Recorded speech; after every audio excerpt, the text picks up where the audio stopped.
Assalamualaikum warahmatullahi wabarakatuh. Selamat pagi, selamat siang, selamat malam. Apa kabarnya semua? Semoga sehat selalu ya. Untuk pertemuan keempat kita kali ini, Ibu akan membahas mengenai crosstab dan case summaries. Nah, di sini crosstab itu biasanya digunakan untuk menyajikan deskripsi data, skala nominal, kategori dalam bentuk tabel silang. Kalau case summaries digunakan untuk melihat lebih jauh statistik deskriptif yang menyajikan data dalam bentuk ringkasan yang dapat menggambarkan data dalam beberapa subgroup. Untuk contoh kali ini, yang pertama ada pemilik sebuah kafe yang memproduksi berbagai macam minuman kopi dan coklat, ingin mengetahui bagaimana reaksi pelanggan terhadap produknya. Oleh sebab itu, 10 pelanggan yang pernah membeli kopi atau coklat di kafenya diminta untuk mengisi survei. Berikut hasil tabulasi data pelanggan. Di sini ada nomor 1 hingga 10, lalu ada pekerjaannya, yaitu YouTuber, pegawai, dan wira swasta.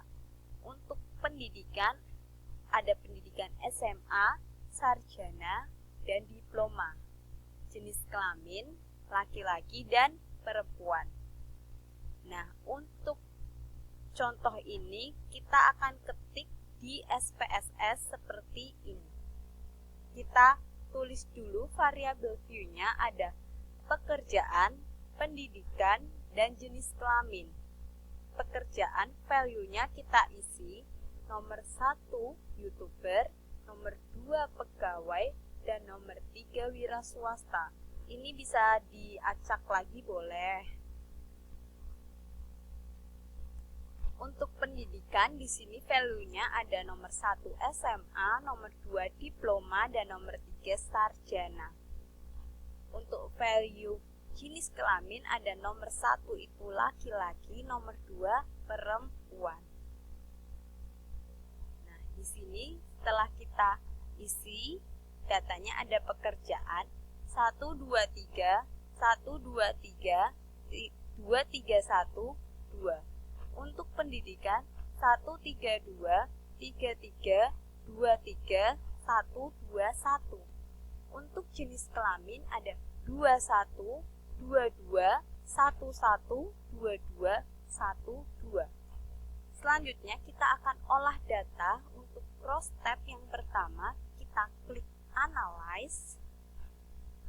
Sebelum Ibu arahkan untuk ketik analyze, kalian bisa mengikuti untuk mengketik data tadi di SPSS. Lalu kita akan olah data bersama-sama. Nah, di sini kita akan olah data antara pekerjaan dan jenis kelamin. Kita akan olah data. Kita pilih klik analyze, descriptive statistik, lalu explore. Analyze, descriptive statistik, lalu crosstab.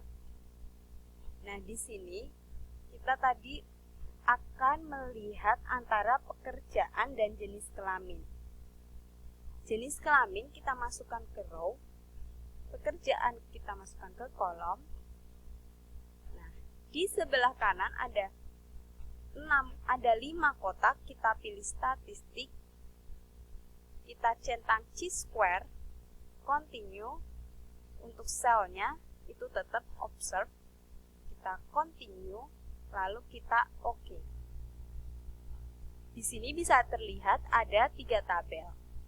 Ada case summary, case processing summary, jenis kelamin, pekerjaan, cross tabulation, dan yang terakhir adalah chi-square test. Kita copy yang chi-square test. Kita copy. Kita tulis interpretasi hasilnya. Nomor 1, tidak H0 tidak ada hubungan antara pekerjaan dengan jenis kelamin. H1 ada hubungan antara pekerjaan dengan jenis kelamin. Nomor 2 yaitu taraf signifikansinya 5% atau 0,05. Nomor 3 analisis. Dapat diambil kesimpulan pada kolom asim signifikansi adalah 0,870. Seperti ini. Jadi nanti kalau ada olah data cross tab, yang pertama yang dilihat adalah tabel bagian Pearson chi-square yang asim signifikansi 0,870 atau 0,870, di mana 0,870 itu lebih besar daripada 0,05 sehingga H0 diterima. Berarti tidak ada hubungan antara pekerjaan dengan jenis kelamin. Selanjutnya bisa dicoba nanti antara hubungan pendidikan dengan jenis kelamin. Kita sekarang akan olah data yang kedua, yaitu di sini ada cross tab chi-square untuk multitabel. Nah, dengan data yang sama seperti tadi, maka kita akan olah. Bisa kalian klik di sini analyze, nanti seperti tadi. Lalu deskriptif statistik, lalu pilih cross tab. Nah, di sini kita reset, kita pilih row-nya itu, kita masukkan pendidikan, lalu kolomnya kita masukkan pekerjaan, dan layer of one-nya kita masukkan jenis kelamin.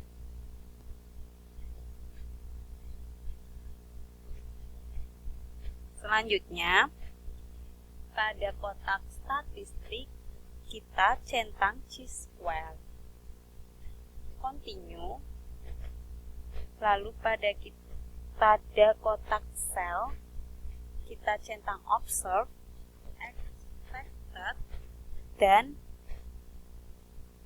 row, lalu standar sama adjust standard. Selanjutnya kita pilih continue. Kita pilih, langsung kita olah, kita klik OK. Nah, di sini ada tabel Case Processing Summary, pendidikan, pekerjaan, jenis kelamin, cross tabulation, dan ada chi-square test.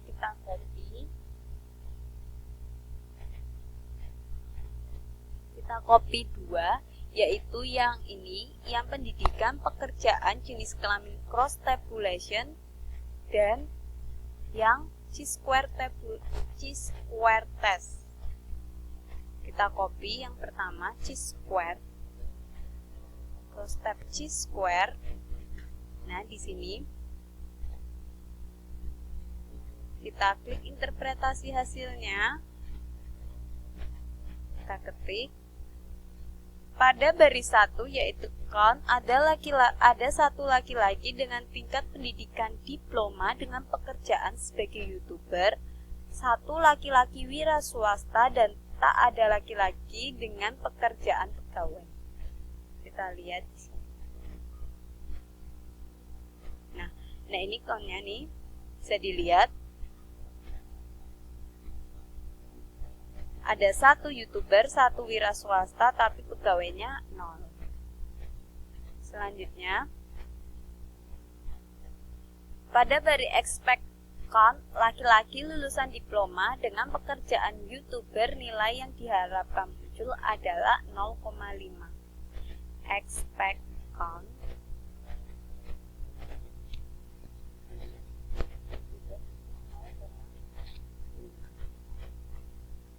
Pokoknya, interpretasi hasil itu bisa dilihat atau harus memang dilihat dari tabel yang telah kita olah tadi. Nah, ini hasilnya.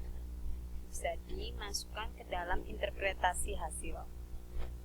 Di sini yang terakhir, misal ada presentase lulusan untuk laki-laki diploma sebagai YouTuber adalah 50%. Kita lihat. Nah, ini ada 50%. Kalau misal mau ditulis untuk standar residualnya 0,7 juga bisa. Selanjutnya kita salin untuk yang tabel chi-square test di sini. Interpretasi hasilnya nomor 1 itu hipotesis H0 dengan variabel kontrol tidak ada hubungan antara baris dan kolom atau jenis kelamin, tidak mempengaruhi hubungan antara pekerjaan dengan tingkat pendidikan pelanggan. H1-nya dengan variabel kontrol ada hubungan antara baris dan kolom atau jenis kelamin, tidak mempengaruhi hubungan antara pekerjaan dengan tingkat pendidikan pelanggan. 2. Taraf signifikansinya itu 5%, lalu kita analisis di sini. Dapat diambil kesimpulan pada kolom asim signifikansi adalah 0,135 pada variabel untuk laki-laki dan 0,558 untuk variabel perempuan sehingga H0-nya diterima. 0,135 dan 0,558, di mana 0,135 dan 0,558 itu lebih besar dari 0,05. Jadi H0 diterima. Berarti jenis kelamin tidak mempengaruhi hubungan antar pekerjaan dengan tingkat pendidikan pelanggan. Atau hubungan pekerjaan dengan pendidikan tidak dapat ditentukan apakah karena pelanggan itu laki-laki atau perempuan. Selanjutnya untuk yang akan kita olah ada case summaries, yaitu materi di bab ini yang terakhir digunakan untuk melihat lebih jauh statistik deskriptif yang menyajikan data dalam bentuk ringkasan yang dapat menggambarkan data dalam beberapa subgroup. Jadi datanya ada ini, kita olah, kita klik analyze, lalu report, lalu kita pilih case summaries. Nah, di sini ada variabel dan grouping. Untuk variabelnya kita masukkan pekerjaan, groupingnya kita masukkan jenis kelamin. Selanjutnya, kita akan memilih statistik. Di sini kita klik, kita masukkan mean, itu yang pertama sudah ada number of case, kita masukkan mean dan standard deviation. Kita continue. Di bagian bawah, di sini kita akan klik show case numbers. Jadi yang lain di unklik, yang ini dicentang, kita pilih OK. Nah, di sini akan muncul case processing summary dan case summaries. Kita copy yang case summaries, kita copy. Nah, lalu kita akan ketik interpretasi hasilnya. Di sini terlihat variabel pekerjaan sebagai kolom dan variabel jenis kelamin sebagai baris. Deskripsi pada output tabel di atas adalah total laki-laki ada 4 orang. Kita lihat total laki-lakinya ada 4 orang. Lalu standar deviasi pekerjaan itu 0,816. Ini standar deviasi. Lalu untuk perempuan ada 6 orang. Perempuannya itu ada 6 orang. Dan standar deviasinya itu ada 0,894. Jadi pada pertemuan kita kali ini sudah membahas cross tab multitable, dan case summaries. Ada yang mau tanyakan? Jika tidak, maaf jika banyak salah dalam pertemuan kita kali ini. Cukup sekian. Wassalamualaikum warahmatullahi wabarakatuh.